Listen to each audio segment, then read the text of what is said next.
Good morning students. मैं Rekha Sharma, associate professor political science, Rajiv Gandhi Rajkiya Mahila महाविद्यालय भिवानी से बीए तृतीय वर्ष के विद्यार्थियों के लिए आज हम करेंगे composition, power and functions of the trusteeship, न्यास परिषद की रचना, शक्ति और कार्य।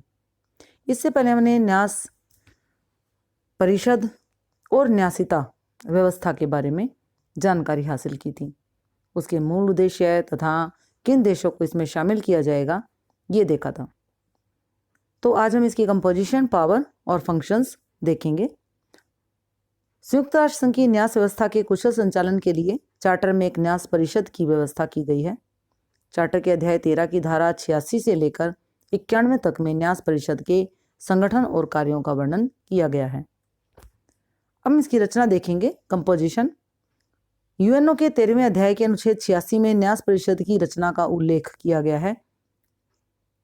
न्यास प्रदेशों का प्रशासन चलाने वाले राष्ट्रों तथा इस प्रकार का प्रशासन न चलाने वाले राष्ट्रों में इस परिषद के गठन में समान प्रतिनिधित्व दिया गया है, अर्थात दोनों पक्षों को संतुलित करने का प्रयास किया गया है। न्यास परिषद के जो सदस्य हैं वो इस प्रकार से हैं। न्यास प्रदेशों का प्रशासन चलाने वाले सभी राष्ट्र इस परिषद के सदस्य हैं, नंबर 1। दूसरे नंबर पर आता है कि सुरक्षा परिषद के वे सभी स्थायी सदस्य जो इन न्यास प्रदेशों का प्रशासन नहीं चला पा रहे हैं, जैसे रूस और चीन।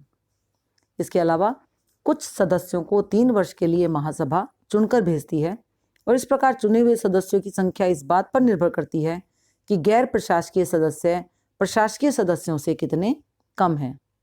न्यास परिषद की रचना में इन दोनों में संतुलन रखा जाना है। उपयुक्त विवरण से स्पष्ट है कि न्यास परिषद में 2 प्रकार के सदस्य शामिल हैं। पहले सदस्य हैं स्थायी सदस्य। स्थायी सदस्य कौन है? ये जो न्यास प्रदेशों का प्रशासन चला रहे हैं, तथा सुरक्षा परिषद के स्थायी सदस्य जो न्यास परिषद के पदेन सदस्य हैं। और दूसरे नंबर पर अस्थायी सदस्य, जिन्हें महासभा 3 वर्ष के लिए चुनकर भेजती है। जब सर्वप्रथम न्यास परिषद को गठित किया गया उस समय इसके सदस्यों की संख्या 14 थी, जिसमें 7 प्रशासकीय सदस्य तथा 7 गैर प्रशासकीय सदस्य थे। जैसे जैसे न्यास परिषद या न्यास प्रदेश स्वतंत्र होते गए, न्यास परिषद के सदस्यों की संख्या भी कम होने लगी। 1968 में नीरू के स्वतंत्र हो जाने के पश्चात संसार में अमेरिका तथा ऑस्ट्रेलिया 2 राष्ट्र थे जो इन प्रदेशों का प्रशासन चला रहे थे। तत्पश्चात न्यास परिषद की सदस्य संख्या 6 रह गई थी, जिसमें 2 प्रशासकीय राष्ट्र तथा शेष 4 सुरक्षा परिषद के स्थायी पदेन सदस्य थे। इसके बाद हम करते हैं अधिवेशन तथा उसकी कार्यप्रणाली, सेशन एंड वर्किंग प्रोसीजर। न्यास परिषद को अपनी बैठक व प्रक्रिया संबंधी नियम बनाने का अधिकार है। यह अपने अध्यक्ष के चयन की प्रक्रिया को भी स्वयं तय करती है। अनुच्छेद 90 धारा 1 में इस संदर्भ में चार्टर केवल एक प्रावधान करता है कि न्यास परिषद के सदस्यों को बहुमत की परिषद के अधिवेशन बुलाने का अधिकार होगा। अर्थात हम ये देख रहे हैं कि न्यास परिषद के जो सदस्य हैं उनको बहुमत के आधार पर परिषद के अधिवेशन बुलाने का अधिकार दिया गया है। अनुच्छेद 90 धारा 2 में अपनी स्थापना के पहले 23 वर्ष तक न्यास परिषद ने वर्ष में 2 बार अधिवेशन के नियम को अपनाया हुआ था, परंतु 1968 के पश्चात न्यास परिषद के अंतर्गत न्यास प्रदेशों के घट जाने के कारण इसकी गतिविधियों में भारी गिरावट आई। फलस्वरूप 1965 में ये परिषद में वर्ष में केवल 1 बार मई माह में अपना अधिवेशन बुलाना चालू कर दिया। न्यास परिषद की बैठकों में निर्णय उपस्थित तथा मतदान करने वाले सदस्यों के बहुमत से लिए जाते हैं। न्यास परिषद के प्रत्येक सदस्य को एक वोट डालने का अधिकार है, जैसा कि अनुच्छेद 89 में कहा गया है। न्यास परिषद के किसी भी सदस्य को विशेषाधिकार प्राप्त नहीं है और न्यास परिषद की रचना से स्पष्ट है कि न्यास प्रदेशों के प्रशासकों तथा गैर प्रशासकों को बराबर बराबर प्रतिनिधित्व दिया गया है। अर्थात बहुमत से निर्णय होने की अवस्था में यह सुनिश्चित किया जाता है कि न्यास प्रदेशों के प्रशासक के निर्णयों में निर्णायक नहीं हो सकते हैं। अब हम बात करेंगे इसके कार्यों और शक्तियों के बारे में। Functions and power of trusteeship council. संयुक्त राष्ट्र संघ के अनुच्छेद 87 तथा 88 में न्यास परिषद के कार्य और शक्तियों का वर्णन किया गया है। न्यास परिषद कार्य करने में पूर्णतः स्वतंत्र न होकर महासभा तथा सुरक्षा परिषद के विभिन्न कार्यों को करने के लिए तैयार रहती है, अर्थात ये इनके अंतर्गत रहकर कार्य करती हैं, क्योंकि ये पूर्ण रूप में इंडिपेंडेंट परिषद नहीं है, काउंसिल नहीं है। राष्ट्रसंघ में इस प्रकार के प्रदेशों के निरीक्षण कार्यों को करने के लिए एक स्थायी मैंडेट आयोग की व्यवस्था थी, जो प्रशासकों द्वारा भेजी गई रिपोर्ट पर विचार कर परिषद को मैंडेट संबंधी मामलों में सलाह देता था। पर इसके विपरीत न्यास प्रदेशों की निरीक्षण प्रणाली अधिक विस्तृत तथा जटिल है। हमने मैंडेट सिस्टम जो कि राष्ट्रसंघ में पाया जाता था और ट्रस्टीशिप सिस्टम जो कि यूएनओ में पाया जाता है, इन दोनों के तुलनात्मक अध्ययन के बारे में पहले से ही जानकारी हासिल कर रखी है। उसी के आधार पर हम ये कह रहे हैं कि जो राष्ट्रसंघ के अंतर्गत प्रदेशों के निरीक्षण कार्य करने के लिए एक स्थायी मैंडेट आयोग की व्यवस्था की गई थी और जो प्रशासकों के द्वारा भेजी गई रिपोर्ट पर विचार करके एक काउंसिल को, जैसे कि काउंसिल है, उसी प्रकार से मैंडेट संबंधी मामलों में सलाह देता था। तो इसके विपरीत जो न्यास प्रदेशों की निरीक्षण प्रणाली है वो काफ़ी विस्तृत और जटिल रखी गई है। तो हम देखेंगे कि न्यास परिषद के निरीक्षण कार्य कौन कौन से हैं। तो सबसे पहले नंबर पर आता है प्रश्नावली भेजकर रिपोर्ट प्राप्त करना, submit questionnaires and receive reports. Charter के अनुच्छेद 88 के अंतर्गत न्यास परिषद को अधिकार दिया गया है कि न्यास प्रदेशों में मनचाही तथा सुव्यवस्थित सूचनाएं प्राप्त करके वो सुरक्षा परिषद को आगे भेजें। न्यास परिषद न्यास प्रदेशों के निवासियों के राजनीतिक, आर्थिक, सामाजिक और शिक्षा संबंधी विकास के बारे में एक विस्तृत प्रश्नावली तैयार करती है तथा उसे अमुक न्यास प्रदेशों को रिपोर्ट प्राप्त करने के लिए भेजती है।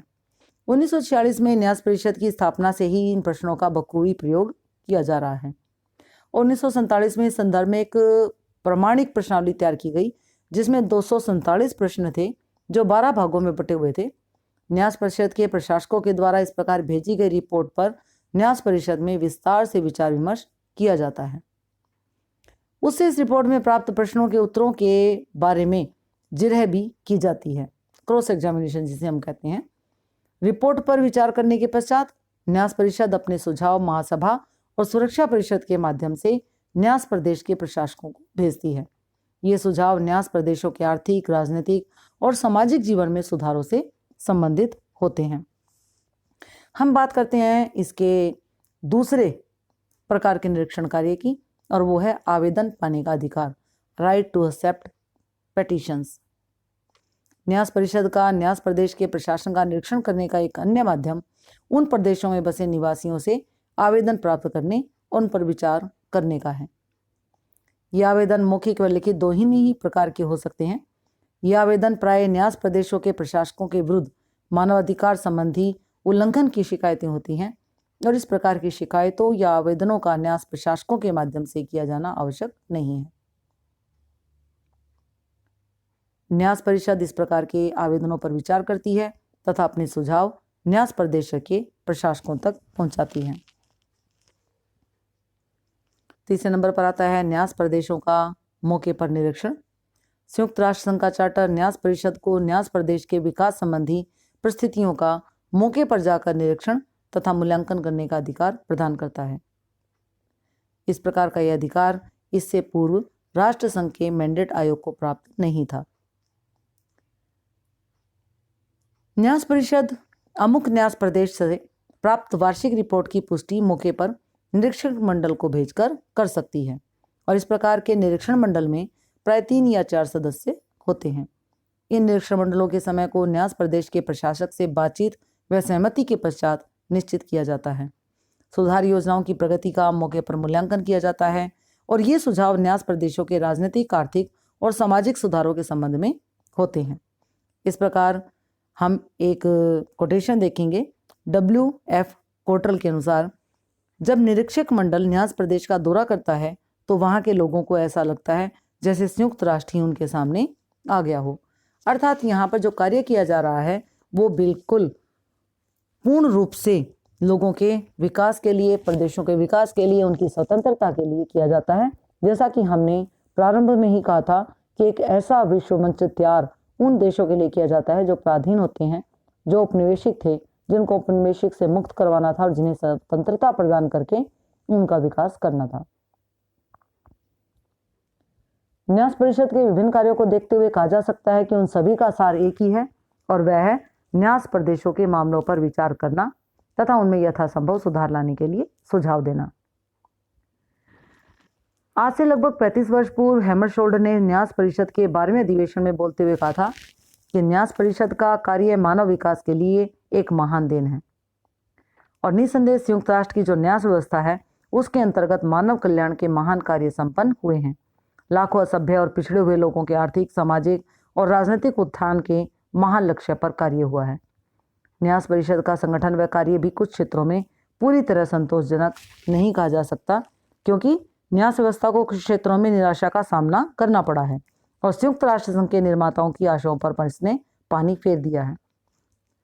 राष्ट्र संघ के मैंडेट आयोग की भांति इसे भी कुछ बाधाओं का सामना करना पड़ा और इसी आधार पर हम कह सकते हैं कि न्यास व्यवस्था में कुछ दोष पाए जाते हैं। ये दोष कौन कौन से हैं ये हम देखेंगे। तो हम देखेंगे न्यास व्यवस्था के दोष, डिफेक्ट्स ऑफ ट्रस्टीशिप सिस्टम। इसमें कौन कौन से दोष पाए जाते हैं, किन किन बाधाओं का इसको सामना करना पड़ा, जैसा कि मैंडेट व्यवस्था को भी करना पड़ा था। तो उनमें सबसे पहले नंबर पर आता है न्यास व्यवस्था का सीमित क्षेत्र, limited scope of trusteeship system. न्यास व्यवस्था के अंतर्गत केवल 11 न्यास प्रदेश ही सम्मिलित हुए थे। 11 देश ऐसे थे जिन्होंने ये जिम्मेदारी उठाने के लिए हाँ की थी और उन्होंने उन प्रदेशों की जिम्मेदारी उठाई जो कि शत्रु देशों से छीने हुए थे या जो औपनिवेशिक थे या जो अभी स्वतंत्र नहीं हुए थे। जबकि चार्टर के अध्याय 11 से 12 का अध्ययन करने से पता चलता है कि सभी पराधीन प्रदेशों व उपनिवेश इस व्यवस्था के अंतर्गत सम्मिलित होने जा रहे हैं। जिन उपनिवेशवादी व साम्राज्यवादी शक्तियों से यह आशा की जा रही थी कि वे स्वेच्छा से अपने प्रदेशों को न्यास व्यवस्था की छत्र छाया में लाएंगे, उन्होंने इसमें बिल्कुल रुचि नहीं दिखाई और एक भी प्रदेश अपनी इच्छा से न्यास व्यवस्था में सम्मिलित नहीं किया गया। जो भी 11 प्रदेश इसमें शामिल थे उनमें अधिकतर मैंडेट व्यवस्था वाले प्रदेश थे और द्वितीय महायुद्ध से जो शत्रुओं से अलग हुए थे। हम इसकी बात करते हैं दूसरे नंबर के दोष की, और वो है न्यास प्रदेश प्रशासकों पर प्रभावी नियंत्रण का अभाव। न्यास प्रदेश के प्रशासकों ने न्यास परिषद की रिपोर्ट प्राप्त जब की और जो ये प्राप्त करती है तो उसमें इसने सुझाव भेजा था कि न्यास प्रदेशों के शासक अपने दायित्वों का ईमानदारी से निर्वहन नहीं करते और न्यास परिषद उनके विरुद्ध कोई कार्रवाई या प्रभावी कार्रवाई करने में अपने आप को असमर्थ पाती है। यदि उन्हें कोई दंड नहीं दे सकती है, ना तो न्यास परिषद और ना ही संयुक्त राष्ट्र संघ का अन्य कोई अंग न्यास प्रदेशों के प्रशासकों को हटा सकता है। हम बात करते हैं न्यास प्रदेशों के प्रशासकों के विरुद्ध में निर्णय लेने में कठिनाई के बारे में। न्यास परिषद की रचना और कार्यप्रणाली इस प्रकार की है कि यह न्यास प्रदेशों के प्रशासकों के विरुद्ध निर्णय लेने में अपने आप को असमर्थ पाती है। इस परिषद में निर्णय बहुमत से लिए जाते हैं और इसमें आधे सदस्य न्यास प्रदेशों के प्रशासकों के प्रतिनिधि हैं जो एक गुट के रूप में मत डालते हैं। अब हम बात करते हैं चौथे नंबर के दोष की, और वो है न्यास परिषद में निर्णय का आधार राजनीतिक। न्यास परिषद एक निरीक्षणात्मक संस्था है, लेकिन इस परिषद में निर्णय राजनीतिक आधार पर लिए जाते हैं। द्वितीय महायुद्ध के पश्चात विश्व युद्ध शीत युद्ध की चपेट में आ गया। रूस और अमेरिका में कोल्ड वार जारी हो गया था। परिणाम स्वरूप विश्व की बड़ी शक्तियां दो गुटों में बट गई। न्यास परिषद का लक्ष्य न्यायिक प्रशासकों पर नजर रखना था, वहां बसी जनता के हितों की ओर ध्यान देना था, परंतु हमने ये देखा कि महाशक्तियों का बोलबाला होने के कारण और जो शक्तियां दो गुट में बट गई थीं, इस प्रकार से राजनीतिक खींचतान का विश्व जो था वो अखाड़ा बन गया। न्यास परिषद को न्यास प्रदेशों के वासियों की भलाई के लिए कार्य करना था और वह साम्राज्यवादी तथा उपनिवेशवादी शक्तियों के हितों को सुरक्षित करने में लग गई। इसमें एक और महत्वपूर्ण दोष पाया गया और वो दोष था न्यास प्रदेशों की जनता की भलाई की अवहेलना, इग्नोरेंस या ignoring the welfare of the people of trust territories. न्यास परिषद के न्यास प्रशासकों पर संयुक्त राष्ट्र के प्रभावी नियंत्रण के अभाव में इन प्रदेशों में बसी जनता की दशा दयनीय बनी रही। उनके शोषण की प्रक्रिया किसी न किसी रूप में चलती रही। उनकी गरीबी, अज्ञान, पिछड़ापन, बेरोजगारी तथा सामाजिक भेदभाव में कोई विशेष परिवर्तन नहीं किया गया।